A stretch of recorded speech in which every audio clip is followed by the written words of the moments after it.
Sorry I haven't uploaded in a while. Getting over this cold. Living my best life, though. I can assure you, me, my wife, my son, dogs, cat, everybody's all happy, man. We're good. I do want to say real quick, and then I'll get right into the video. I'm blowing up on TikTok. I'm taking TikTok over, so check me out. Savage Studio, spelled exactly the same way with a 3 behind Savage, not an E. So Savage Studios, check it out on TikTok, man. I'm trying to take that over too. And anyways, let's go ahead and get into it, man. The question is there such thing as a cool officer or a cool CO who will like let you tattoo or let you get away with drinking? So what I'm going to do is share some of my experiences with you and basically let you decide on whether or not there's cool cops or not cool cops. In my opinion, I happen to believe and happen to know for a fact there are some, I won't say cool, but I will say understanding and reasonable correctional officers who just really don't give a fuck. It's not so much that they're cool, it's just that they're cool off writing you up. So I remember one time I was in Kern Valley, 180, level 4. They're doing this raid. And if you've ever been on a 180 or if you know anyone who's been on a 180, they will tell you that the doors move electronically as opposed to a 270 design level 4 where they pop it and then you open it and close it. They pop it electronically, but you open and close it from that point on. It just pops for about like an inch. So anyways, they come and then boom, they electronically open the doors for the whole bottom tier. They're doing a tier at a time because each section just has, 1, 2 tiers and about, I think, 10 cells on each, maybe 8. Anyways, they run in and we have tray slots because, we go on lockdown all the time over anything. Someone, it could be anything about like a piece of a cooking pan went missing. Somebody got bugged.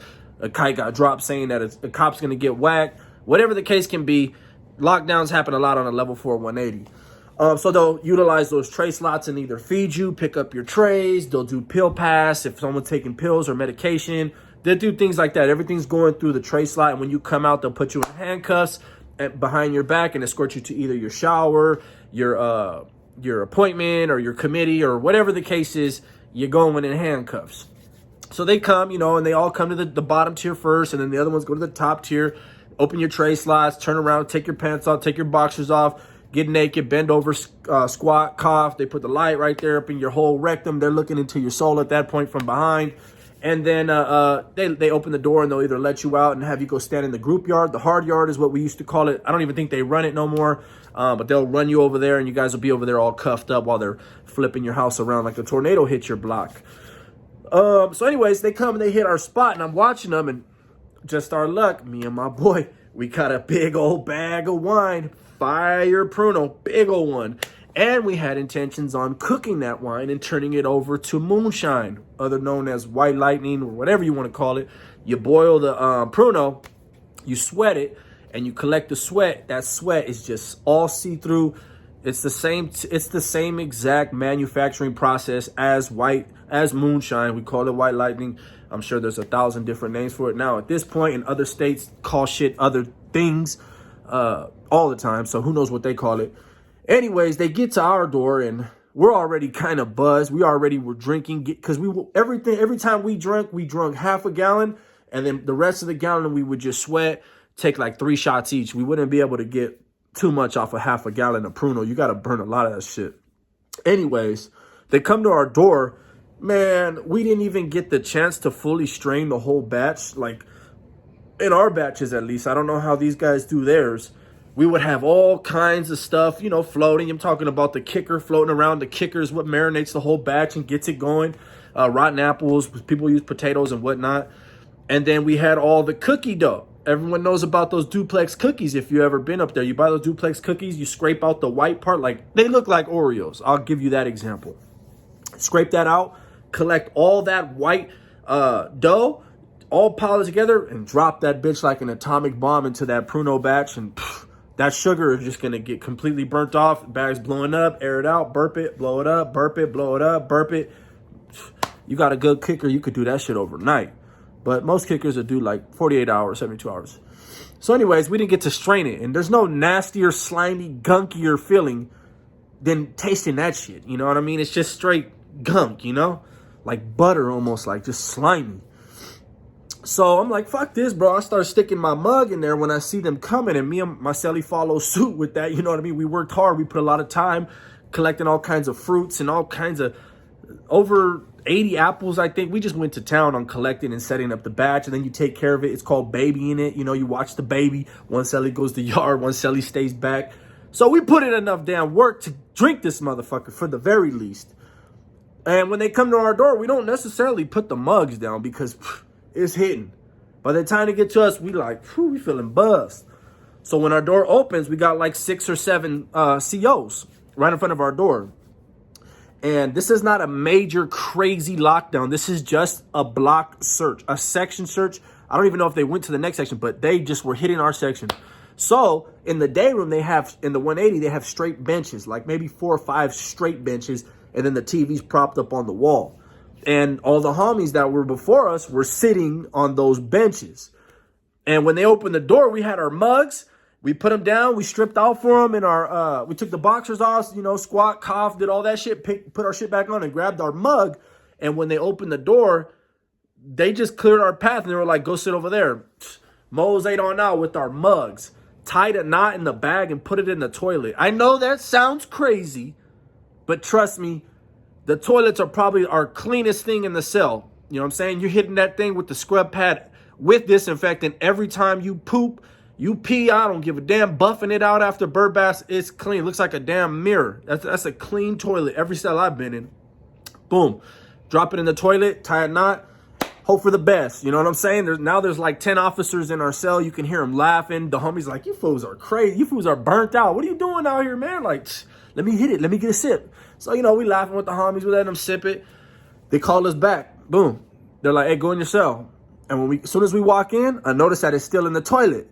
He's like, listen, man, don't fucking make me look bad. Don't burn the fucking spot. Enjoy that shit. Now, you tell me, is that a cool cop or not? Now, he made that decision as a sergeant in front of like 4 or 5 different officers. To me, that was a cool-ass move. I think he was trying... On a level 1, a level 2, and even a fucking level 3 for the most part, they're so petty. They want to just be anal, you know? They're just all in this academy state of mind. When you get up with the big guns and it's all lifers and life without, and you know what I'm saying? They teach them a different philosophy. Like, you don't really poke and prod these inmates as much as you would a level 1, 2, and 3. But there is some cool level 3s. But you know what I'm saying? Even level 4 270s can be petty. So to me, that was a cool move. He was showing them that, hey, sometimes it's not always necessary. You know what I'm saying? Because if you spend your life riding away these pruno catches in every cell, every time we hit a section or a block, you're going to be riding people up for the rest of your damn career every single day, 24 hours of a day, pretty much. Everyone drinks in prison. Anyways, another one. It's no secret. Your boy loves to tattoo, and I love to get tattooed.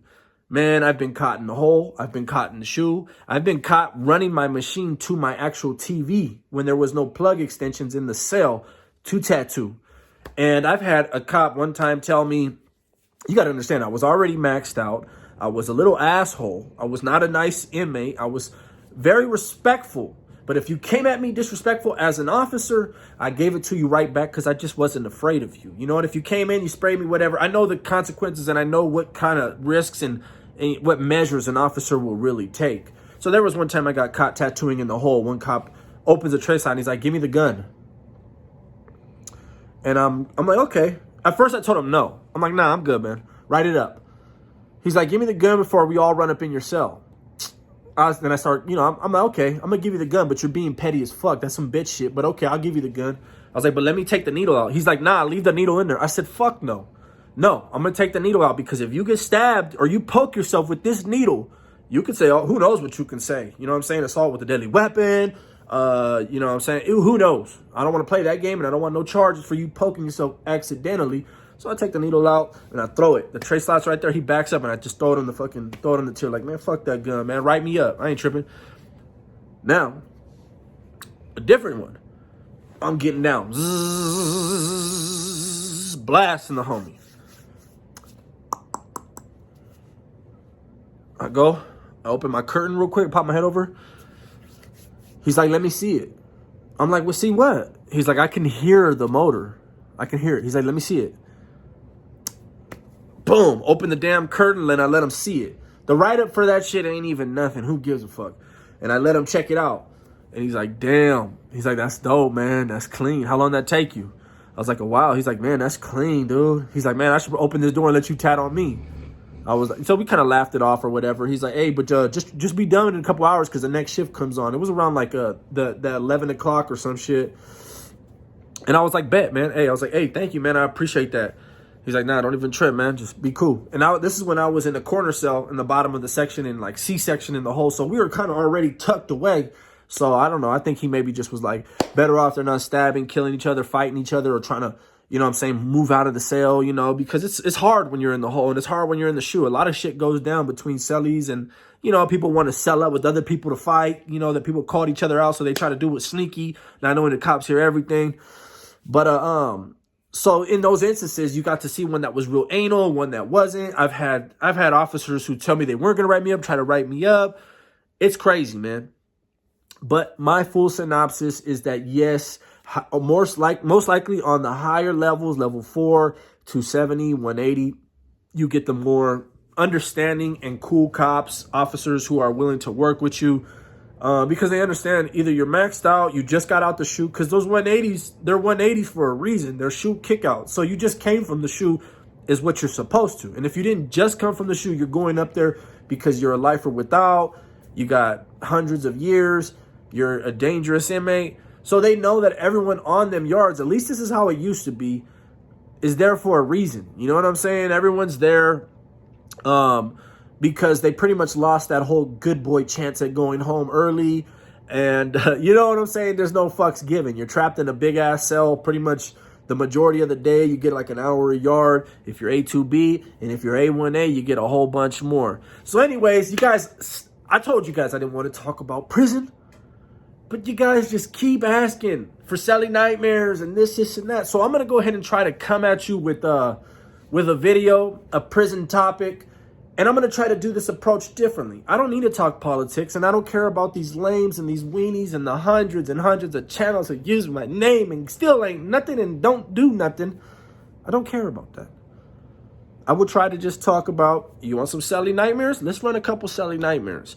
No politics. Let's not speak politics. Why? Because that's the choice that I'm making. That's the decision that I want to make. And if I do talk to you, I think I'll just share my experience more so than to actually talk to you and glorify. If I ever catch myself glorifying any type of prison, anything, that video will be deleted. I will not post it.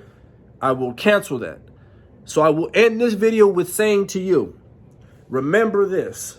And I'm going to say this every prison topic I ever speak on. I'm always going to close with this. You ready to go to prison? You want to be a gang member? That starts with disappointing your family. You got what it takes?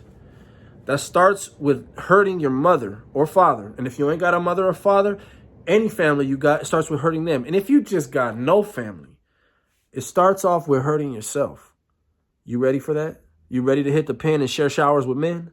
Or if you're a woman, you ready to be away from men for a long ass period of time? It goes both ways.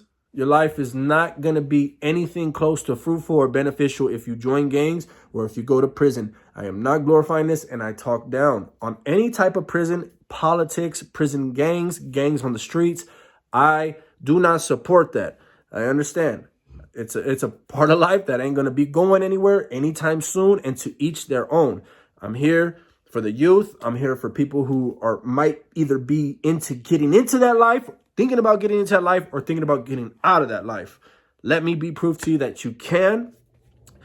You can make it out of any situation. I did 10 years in the pen, trapped, level 4, trapped state of mind, so lost. Gang here, gang there, drop out, join this.